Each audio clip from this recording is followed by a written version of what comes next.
hablar de algo que nos preocupa a todos porque se ha mencionado muchas veces acerca de la inminente llegada de un fenómeno del Niño a nuestras costas, con lo que va a afectar muchas otras actividades. Nos va a afectar la vida de todos. Y hoy nos acompaña esta mañana Ricardo Boll. Él es geógrafo y además investigador de la Pontificia Universidad Católica del Perú. Ricardo, gracias por acompañarnos esta mañana. Buenos días, muchas gracias a ustedes. Para entender qué tenemos ante nuestros ojos, porque cuando vemos el color rojo vinculado a la costa peruana y estas tonalidades donde el amarillo se convierte en naranja, estamos hablando de temperaturas. ¿De qué hablamos, Ricardo? Buenos días, adelante. Muy buenos días. Bueno, Como si estuvieras en un salón de clases, para que te entendamos todos, por favor. Bueno, en primer lugar quiero decir que toda esta información está disponible en la web, animo a sus seguidores a buscarla. Los principales centros de investigación que emiten información son el Instituto Geofísico del Perú, el IGP, pero también el CENAMI. Y en este caso justamente es información del CENAMI con satélites que proporcionan la NOAA. Lo que tenemos acá es a la izquierda una primera imagen del año 25 de junio. O sea, más o menos lo que tuvimos el año pasado. Lo que podemos ver es, primero, tuvimos ya una situación anómala, porque tenemos un niño, podrían ser dos, pero también podríamos considerar un niño intermitente desde el año 23. Y lo que sí es importante resaltar es que aquí todavía tenemos el afloramiento. Lo que en ese caso nos salvó, digamos, creando una especie de barrera, ¿no? El afloramiento son estas aguas frías que ascienden desde el fondo del mar y que de alguna manera nos protegen, ¿no? Como si el agua recirculara, cambiara un poquito, para que nos entendamos. Sí, ¿no? Son aguas que ascienden permanentemente en la costa peruana y que además producen esta riqueza que tenemos. Ricardo, esto fue el año pasado. En el mes de junio. En el mes de junio, como ahora. Ahora te invito a explicar qué está pasando este año. Puedes acercarte lo que tenemos, a la pantalla. porque una de las imágenes que permanentemente aparece es la anomalía que hace que tengamos, digamos, demuestra que la costa está sobre los niveles normales. Pero estas son las temperaturas, que además, en primer lugar, el afloramiento ha desaparecido, ¿no? Yo creo que eso es especialmente interesante. Ahí podemos ver dos escenarios muy diferentes, ¿no?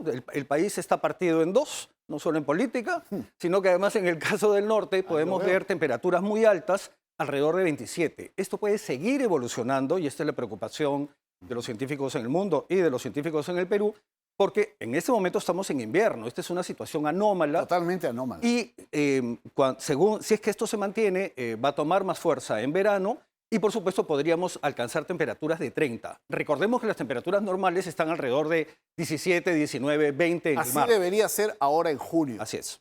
17, 18, 19. Sin embargo, estamos, podríamos decir, casi 10 grados más si hablamos del norte del Perú. Ahora, ¿qué nos espera del centro hacia abajo? ¿Se va a mantener así a lo largo de las próximas semanas o meses?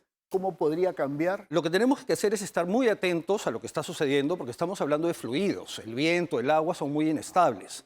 Entonces, lo que tenemos que hacer es un seguimiento permanente y por eso es que además tenemos que seguir invirtiendo en investigación en este país. Monitoreo. Por supuesto. Por ejemplo, hay boyas en el océano, pero también hay estaciones meteorológicas en el Perú. Necesitamos más porque además tenemos que entender los microclimas, no solamente las situaciones genéricas, sino además ver lo que está pasando prácticamente valle por valle en el Perú. Ahora, Ricardo, ¿por qué sentimos calor en esta época del año? Yo sé que tu especialidad es básicamente la geografía, pero a través de lo que nos muestran estas imágenes, creo que también podemos explicar esa sensación de bochorno, de días soleados, inusuales en junio, que todos experimentamos y que, como habíamos señalado, ¿no? Eso tiene un impacto en la economía, en muchos aspectos de nuestra economía, pero desde el punto de vista de las temperaturas, de cómo nos sentimos, ¿esto explica algo también?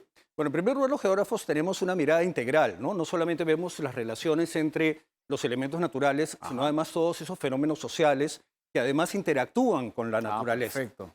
En segundo lugar, creo que también es importante anotar que en este momento en Lima, ¿no? Debido a la evaporación, porque hay un aumento en la temperatura, tenemos este aumento de la evaporación y de la humedad atmosférica.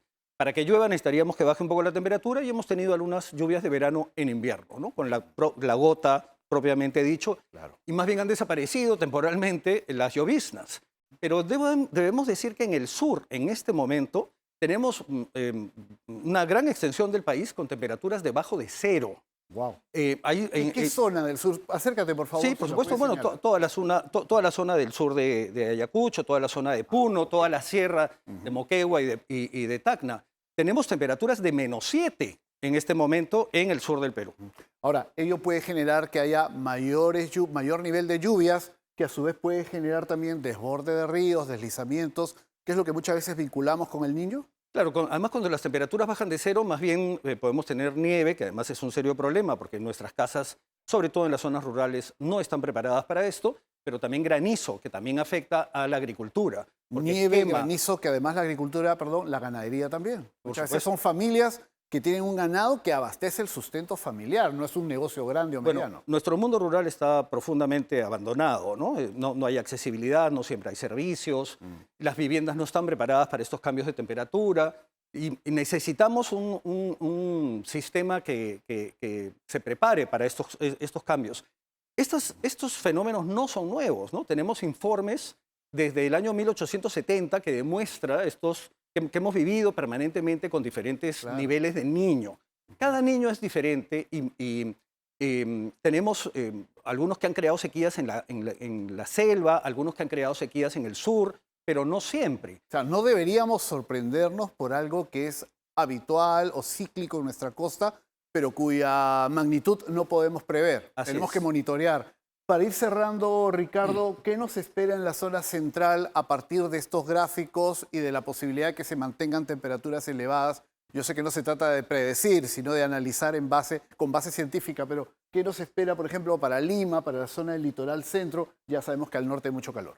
Sí, bueno, la tendencia es que esto se mantenga. Los científicos están diciendo que probablemente tengamos un niño extraordinario que podría ser comparable al del año 71, 72, al del año 83, al del año 98 o al del año 2017. Yo era niño, seguramente tú también recordarás, el del año 83 fue realmente devastador para la economía de nuestro país. Ojalá no ocurra lo mismo. Vemos un pequeño cuadro. Este fue el famoso Yaku que afectó al norte, que como puedes ver dejó libre el sur, pero sin embargo creó desastres en el norte. Yaku en la época de PPK.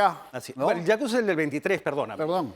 2017, este es el 2017. Este es el del gobierno de PPK que generó toda una movilización. Y que el agua casi entra a Palacio de Gobierno. Ahora, aquí también es importante decir que ya existen estudios técnicos, ya existen planes de gestión de riesgo a nivel regional, a nivel provincial, a nivel distrital. Las autoridades solamente tienen que tomar esta documentación porque ahí sale el diagnóstico. Ahí dice cuáles son las zonas más vulnerables, cuáles son los caminos que podrían ser ya está todo diagnosticado. Hay que pasar a la acción. Pero además están los planes que debemos de asegurarnos que hayan sido ejecutados. Puede ser que el plan no haya sido terminado, digamos, porque hay planes hasta el año 2030, hay planes hasta el año 2050, pero ese es el derrotero que deberíamos de seguir. Muchísimas gracias, Ricardo. Gracias Ricardo Boll, geógrafo y además docente de la Pontificia Universidad Católica del Perú, con base científica, nos ha hablado de una realidad que ya nos golpea.